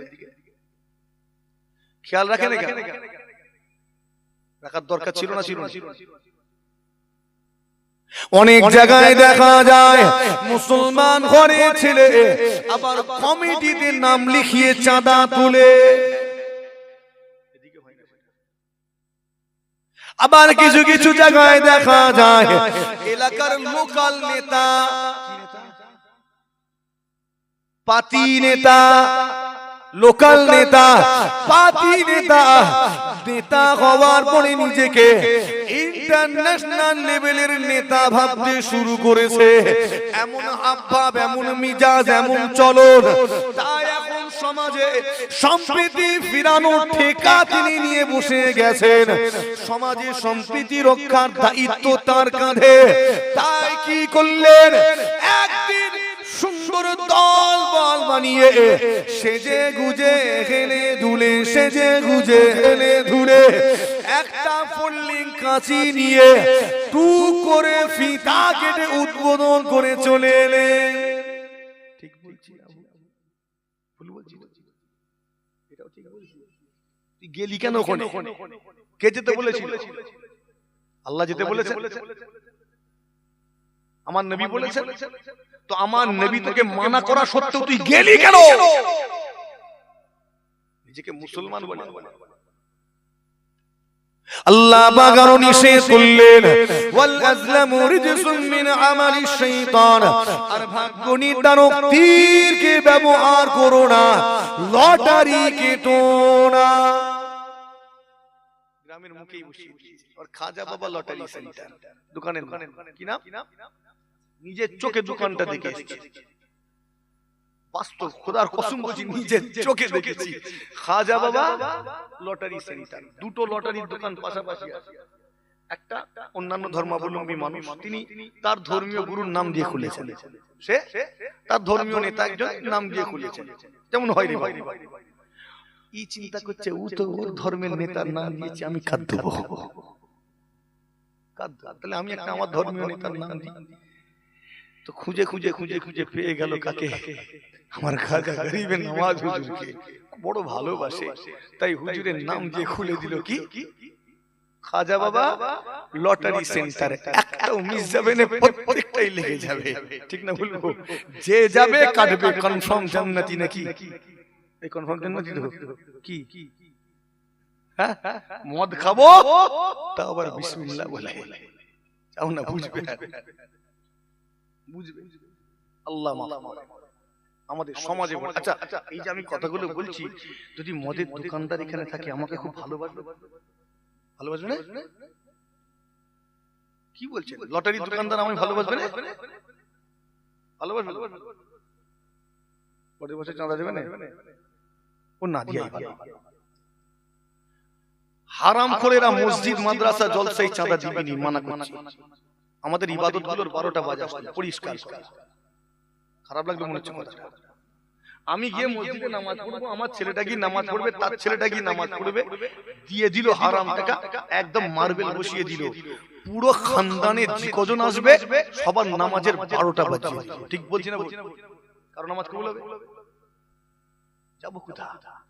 12টা বেজে দিয়েছে, এই জন্য কাঁধে করে মুসাল্লা নিয়ে যেতে হয়। ওটা আলাদা আলাদা করে ওয়াজ বাড়িয়ে লাভ নেই, সতর্কতা অবলম্বন করেন। তো আমি যে আজকে আলোচনা করছি, মদের দোকানদার, মদ ব্যবসায়ী, জুয়ার আড্ডাখানা যারা খুলেছে, এরা আমাকে ভালোবাসবে না? রেগে যাবে, রাগ হবে। ঠিক এই কারণে আমার নবীর উপরেও সেদিন এদের রাগ হয়েছে।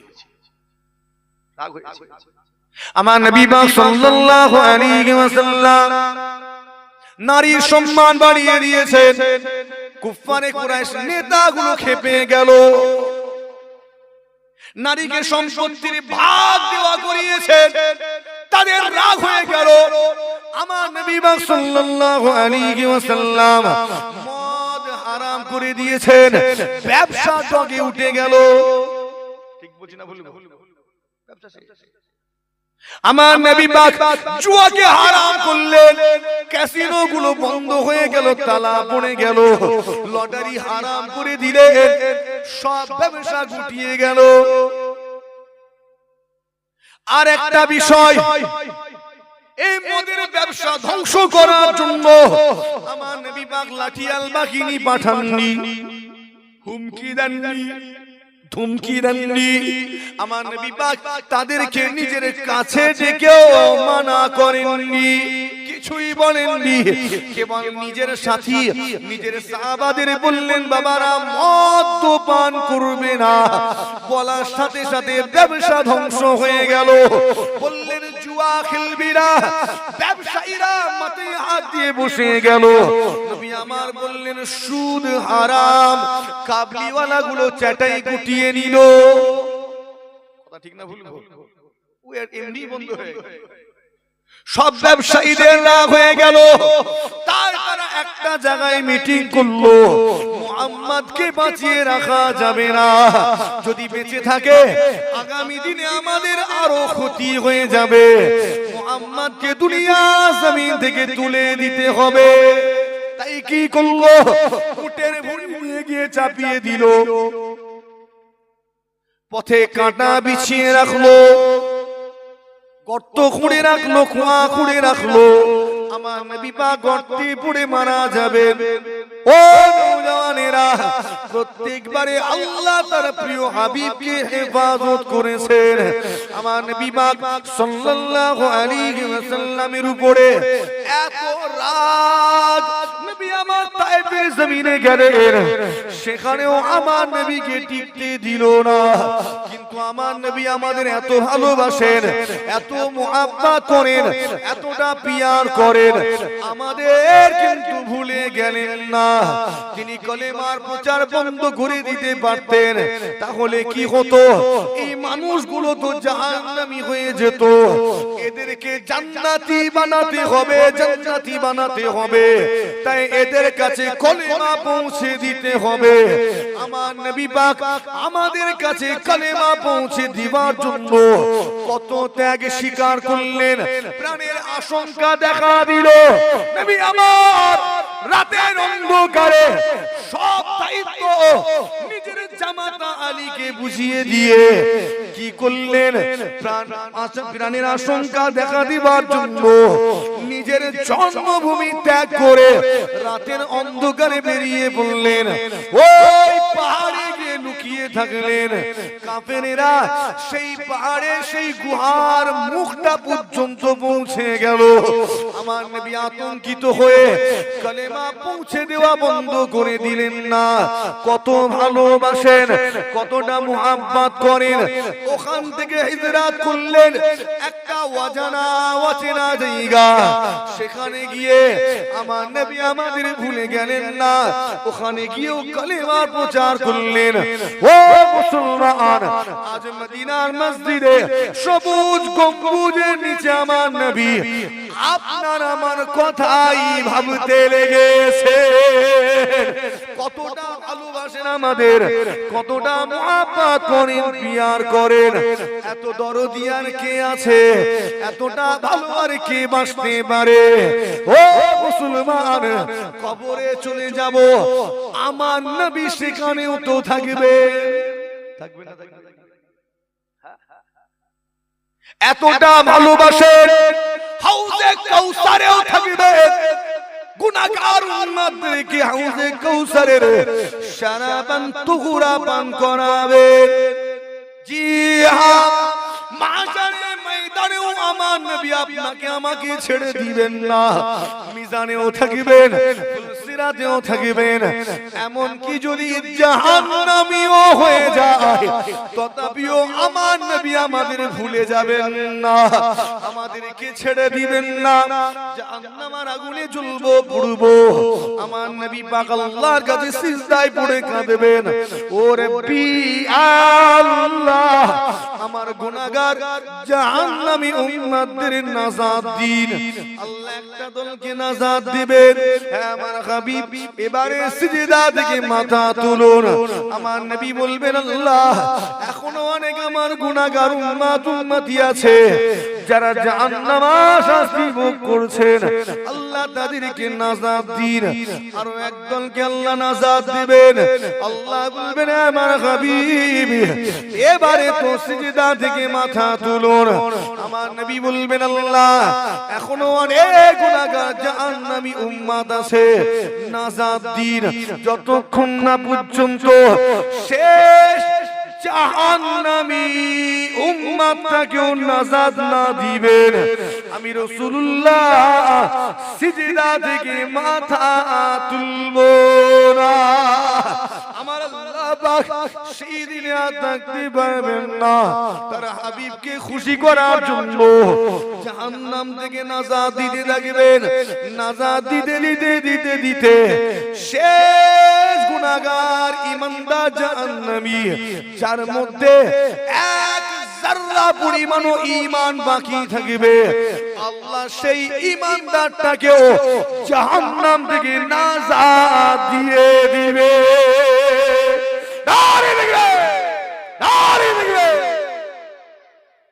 এজন্যই তো আজকের দিনে বলি, ইয়া রাসূলুল্লাহ আপনাকে ভালোবাসি, ইয়া রাসূলুল্লাহ আপনাকে ভালোবাসি, নিজের মা বাপের চেয়েও বেশি, নিজের বিবি ছেলে পুলের চেয়েও বেশি আপনাকে ভালোবাসি, দুনিয়ার সমস্ত মানুষের চেয়েও বেশি। ইয়া রাসূলুল্লাহ আপনাকে ভালোবাসি, নিজের জানের চেয়েও বেশি। জোরে হয় না সুবহানাল্লাহ। এজন্যই আজকের দিনে আমরা বলি, আই লাভ মুহাম্মদ সাল্লাল্লাহু আলাইহি ওয়াসাল্লাম, আই লাভ মুহাম্মদ সাল্লাল্লাহু আলাইহি ওয়াসাল্লাম, উই লাভ মুহাম্মদ সাল্লাল্লাহু আলাইহি ওয়াসাল্লাম। একবার জোরে হবে না সুবহানাল্লাহ? আর একটু জোরে হবে না সুবহানাল্লাহ? আর বাড়াবো না, সংক্ষেপ করি। হাজির হয়েছিলাম, অনেক কথা বললাম, রাগটা হলো নাকি? রাগ হয়নি, যে আলোচনা করেছি রাগ হওয়ারই তো কথা। আমাদের এসব কথা কে বলতে বলেছিল? আপনি তো সিম্পল ঘটনা বলে বেরিয়ে যেতে পারতেন, কোনো অসুবিধা ছিল না, কেন সব বলতে গেলেন? ভাবলাম একটু বলা দরকার। এই বিষয়টা নিয়ে কয়েকটা দিন আমি চিন্তা করেছি, বলছি। ঠিক করছি না ভুল করছি? আল্লাহ যেন যতদিন বাঁচিয়ে রাখবেন হক কথা বলার তৌফিক দেন, নির্ভয়ে আল্লাহ যেন হক বলার তৌফিক দেন, যেন হকের উপরে কায়েম রাখেন, মানুষকে হকের প্রতি আহ্বান করার তৌফিক দেন, বলি আল্লাহুম্মা আমিন। আসেন আল্লাহর হাবিবের দরবারে সালামে নজরানা পেশ করি। ইয়া নবী সালাম। অনেকক্ষণ হয়ে গেল।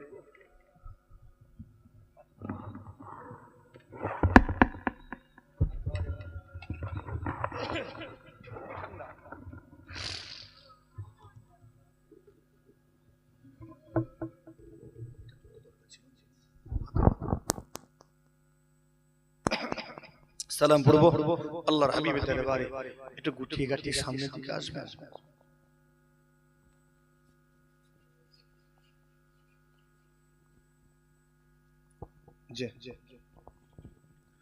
একটু তাকবীরের ধ্বনিটা দেখে নেব। নারে তাকবীর। একটা কড়া কথা বলতে মন গেলেও বলতে চাইছি, আওয়াজ দেখে আমার একটা অনুমান হচ্ছে। আওয়াজ একটু উঁচু করেন না। নারে তাকবীর।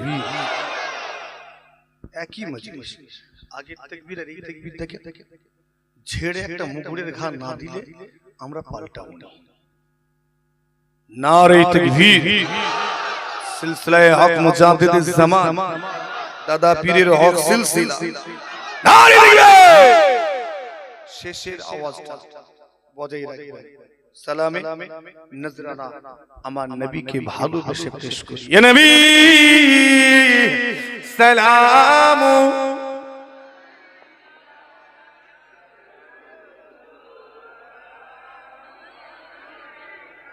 ইয়া হাবিব সালাম।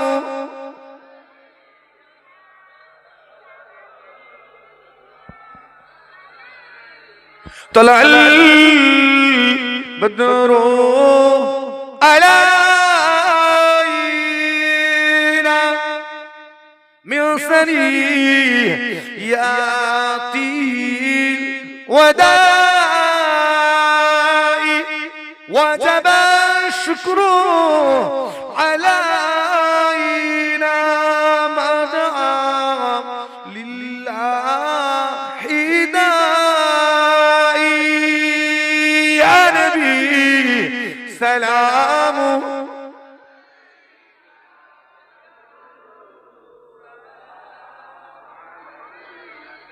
يا حبيب سلام.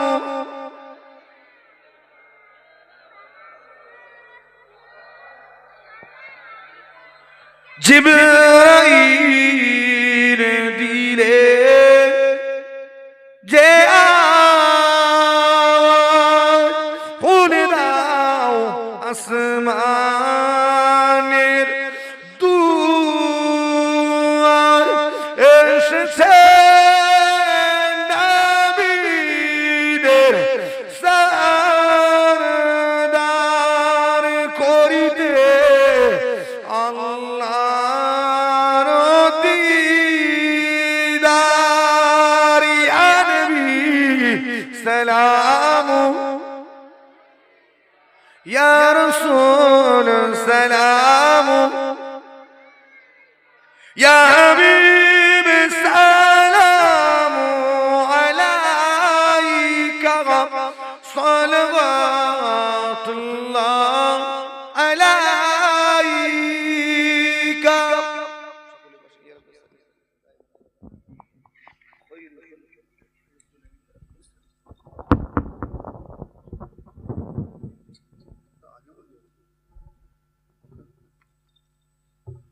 بلغ العلا بكماله كشف الدجى بجماله حسنت جميع خصاله صلوا عليه